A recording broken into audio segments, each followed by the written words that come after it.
The Bengals schedule for the 2022 season is here, and it is time, Bengals fans, to play the schedule game right here on Cincinnati Bengals Talk.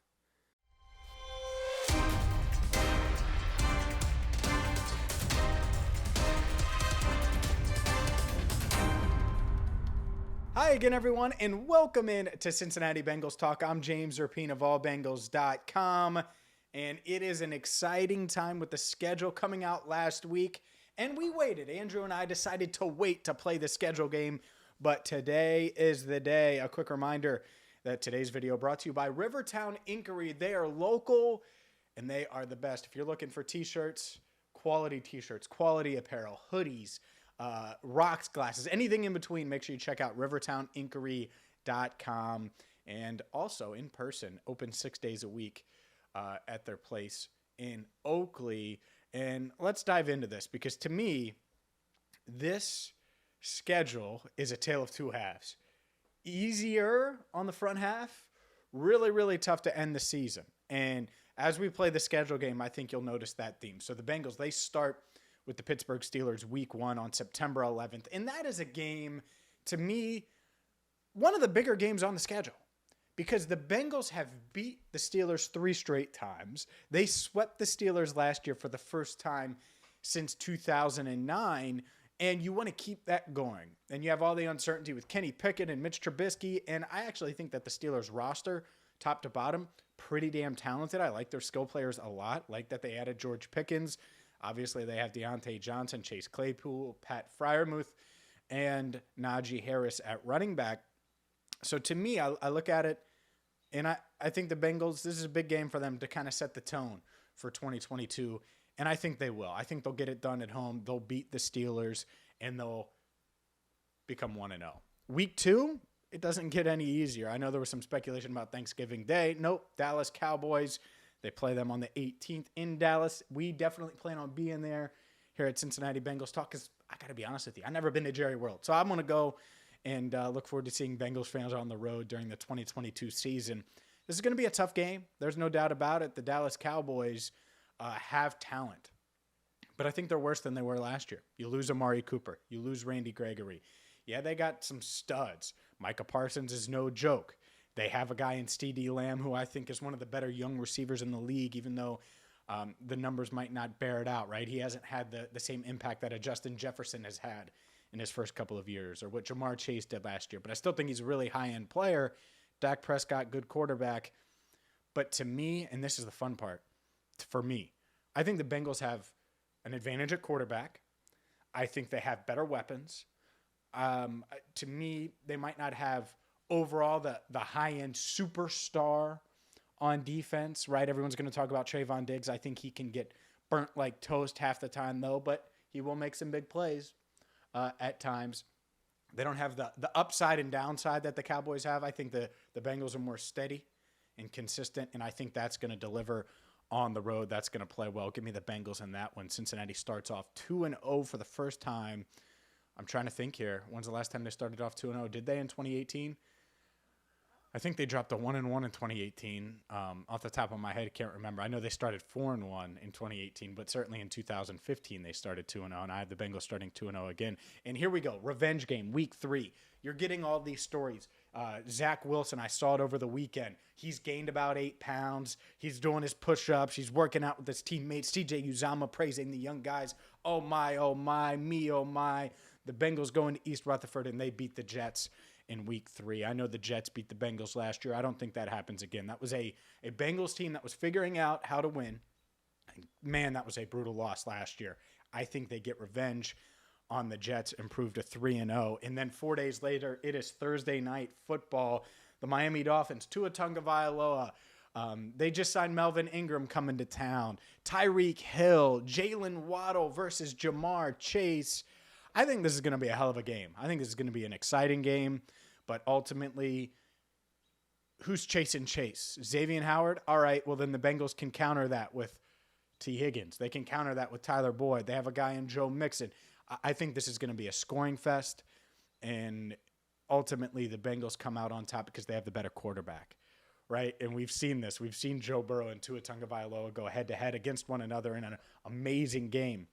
way back in 2019, Alabama LSU, when Burrow kind of cemented his status as QB1, cemented his Heisman Trophy case, essentially, when he led LSU to that 15-0 record and en route to that in 2019. So give me the Bengals over the Dolphins in a close one on Thursday Night Football.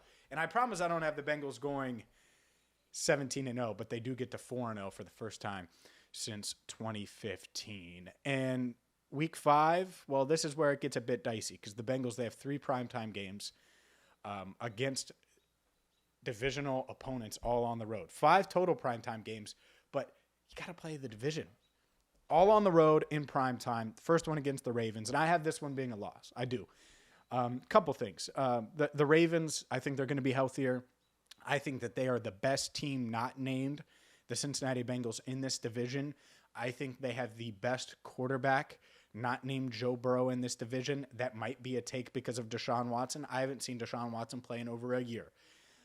That being said, new defensive coordinator. So I think there's going to be some new wrinkles and new things that Joe Burrow and company aren't going to be necessarily, I don't want to say ready for, but I think you throw in some wrinkles there. And the other part of this, I do expect Lamar Jackson to bounce back. I've always been a big Lamar, I don't want to say fan, backer, where I think he is a high-end quarterback. It's weird, the contract situation there. I think he's going to play well this season. I think they bounce back and they stay healthy. And so to me, the Ravens hand the Bengals their first loss of the year. Week 5 in Baltimore, Bengals fall to 4-1 after sweeping the Ravens last season. Let's move on. Let's continue. The Bengals, well, it's the return to the Bayou as the Bengals play the Saints week 6. And the Saints, man, outside of quarterback, and Jameis Winston's fine. I think he's fine. But there's a reason Drew Brees is like, I might play football again. Yeah, because that Saints roster is locked and loaded, baby. I mean, they got weapons on weapon. You got Jarvis Landry, Michael Thomas. You had Chris Olave. You got Alvin Kamara in the backfield. I mean, if they did bring back Drew Brees, especially if it was like 5 years ago, Drew Brees, they'd be one of the top contenders in the NFC. That being said, they aren't that. And I think they are extremely talented. But this is a winnable game. And it's homecoming for a guy like Jamar Chase. Joe Burrow's going back to the state where he really became a star in Louisiana. And so, to me, I think Chase, Burrow put on a show. They had their best game of the season up to this point. Chase with 3 touchdowns. The Bengals escape Louisiana with, honestly, I say escape. I think they win by double digits in this game. It's going to be so much juice. Now that Saints defense is legit. I'm not trying to be disrespectful, Saints fans. I'm taking the Bengals in this one. And I'm also taking the Bengals in week 7 over Atlanta. I think they'll cruise against an Atlanta team that's probably a year or 2 away. I like some of their pieces. They're just not there yet. Desmond Ridder, will he be the quarterback by then? Maybe, depending on what you think of Marcus Mariota and his injury history. So far, so good for the Bengals, right? 6-1 at Cleveland week 8 on Halloween. And this is one where I think I'm going to catch some grief because I had the Bengals losing this one. And part of it has to do with the potential return of Deshaun Watson. If Watson isn't on the field, hard for me to imagine the Bengals would lose to the Browns. But the other part of this is you look at that Browns roster, and they have 2 high-end running backs. They have no defensive line. I get that. But they have the Denzel Ward, who can slow down a Jamar Chase. They have guys that can pressure Joe Burrow.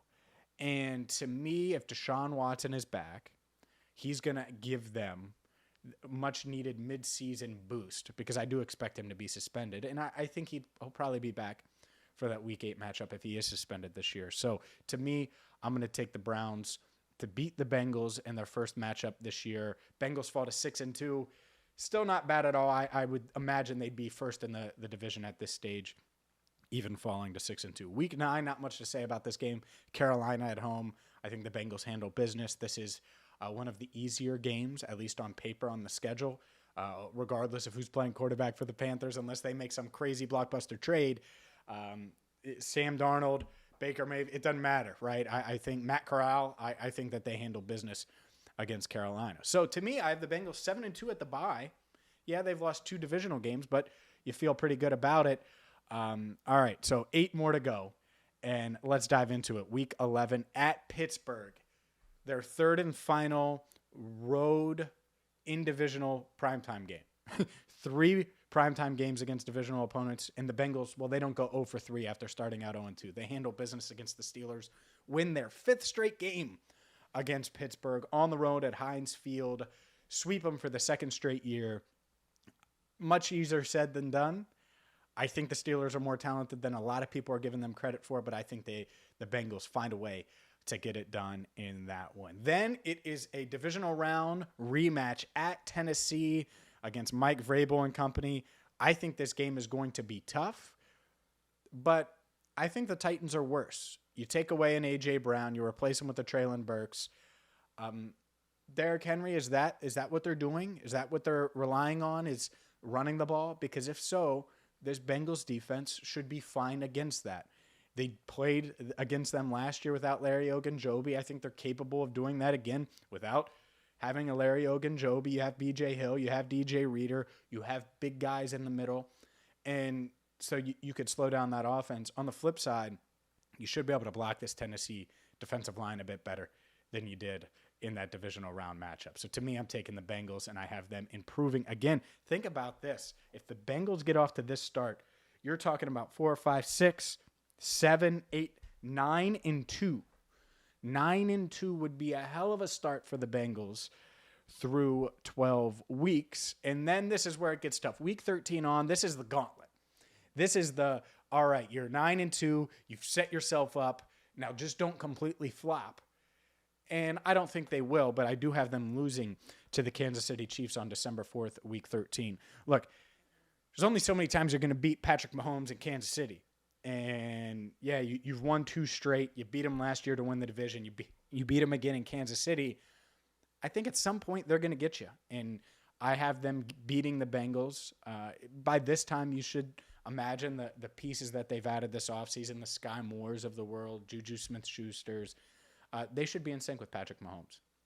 And the Chiefs, to me, are still one of those high-end teams where it's a coin flip. The Bengals are in that class, no doubt, even though some don't have them in that class despite their Super Bowl run. I do. I think they're neck and neck. I just think the Chiefs get this game, hand the Bengals their 3rd loss of the year. Bengals fall to 9-3. Then you have the Browns at home. And this is where, no, I'm not having the Browns sweep the Bengals. I think the Bengals punch back. They beat the Bengals. Or they beat the Browns, Deshaun Watson on the field, Joe Burrow on the field. It's just a 1 o'clock game at home. But I have the Bengals handling business in round 2 of the Battle of Ohio, improving to 10-3 on the year. How beautiful would that be? 10-3 with 4 games to go. You go to Tampa Bay. This is another game that I certainly plan on going to. And it's GOAT versus heir to the GOAT, but Tom Brady and company versus Joe Burrow. And this is a fun one. And I think this is the type of game, much like the Chiefs game last year, where Jamar Chase and T. Higgins, and Jamar really shined in that first Chiefs game. Burrow, all these guys just rise to the occasion and just play out of their damn mind, especially with the way the NFC is. To me, the Bengals are going to be playing for more at this stage. It's week 15, December 18th, Christmas a week away, and Joe Burrow and the Bengals, where they give you a Christmas gift, beat the Tampa Bay Buccaneers on the road and improve to 10-3 on the year. And this is where it gets tough and stays tough. 6 days later, or 5 days later, rather. No, it's 6 days later because it's a Saturday game. You go on the road. You have to play New England. And this is one of those where it's like almost a trap game. Because I think on paper, you look at it, and the Patriots game is sandwiched in between Tom Brady and Josh Allen. And the Bengals have been very good at compartmentalizing. But I think this is a game the Patriots are going to need to get into the playoffs. The Bengals, I have them at 10-3 at this stage. Yeah, they could need it for home field and all this stuff. But I think Bill Belichick, I think back to what he did to Peyton Manning and company early in his career, what they did to the Buffalo Bills offense last year. And this one just feels kind of trappy. So I'm going to pick the Patriots in this one, in a close one. They're at home. And it would be really weird to see, but weird things happen in the NFL. Bengals fall to 10-4. with 2 to go. Or no. They're 11-4 at this stage. Yeah, I have them 11-4 in this stage. I missed one of those wins. I didn't count the Buccaneers win. So 11-4, 2 to go. Buffalo Bills at home Monday night. Huge game. And to me, this one is wild. This one's wild because, final primetime game of the year, probably playing for home field. And I just think the Bills find a way to get this one done. Might not. Might be the Bengals, but I have the Bills handling business here. You got Josh Allen. You got a team that it's really Super Bowl or bust for them, and it should be for the Bengals. It should be for a lot of these teams that we're talking about in the final 6-7 weeks of the year. And I think this is going to be a really tight game, really close game. The Bills find a way to get it done. They edge the Bengals by a field goal. Bengals fall to 11-5 on the year with 1 week to go against the Ravens. They had already lost to the Ravens earlier in the year. I don't think it happens twice. They win the season finale against Baltimore, get to 12-5. Will it be enough to squeak into that number 1 seed? Because I think there's a chance 12-5 gets it done. It depends. It depends who you lose to, because I have the Bengals losing Ravens, Browns, Chiefs, Patriots, Bills, 5 AFC games.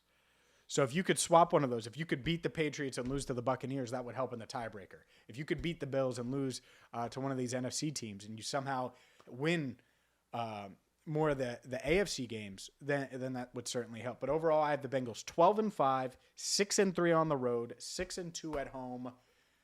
What do you think? They start 4-0. I think 12-5 is about right. I think there's going to be a game in there that they lose that you expect them to win. For me, that's the New England game. On paper, obviously, the Bengals have a better roster. And then there's a game that you could see them losing that they end up winning. Tampa Bay, for me, is that game. Now, obviously, I think some people are going to be like, man, you have them losing to Baltimore and Cleveland on the road.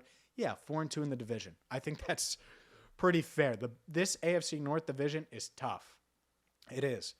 But 12-5, they win the AFC North, and they're right there in the running for one of the top seeds in the AFC, maybe the top seed, depending on how it all falls out. The Bills certainly have the edge there because they play in the weakest division of the front runners, right? You got the AFC West, which is extremely tough. I think they'll beat each other up. I think the AFC North is going to beat each other up to a degree. AFC East, well, it's pretty weak. AFC South, I don't think there is a number 1 seed there. Indianapolis, probably the best team in that division. What do you think about that? What do you think about my prediction? I think it's pretty fair. We'll see if it's right. Last year, I was off by 3 games. They were 3 games better than I thought. And so, who knows? Maybe they're 3 games better than I thought this year. If so, it'd be a wild ride. Make sure you get to rivertowninkery.com so you can get a shirt like this one. For Andrew Fox Miller, our channel coordinator, I'm James Rapien. We're going to have a ton this week from Bengals off-season workouts. We'll be back at Paul Brown Stadium on Tuesday, so stay tuned for all of that. Hit that subscribe button, ring the bell, and until next time, I'm James Rapien, signing off for now right here on CBT, Cincinnati Bengals Talk.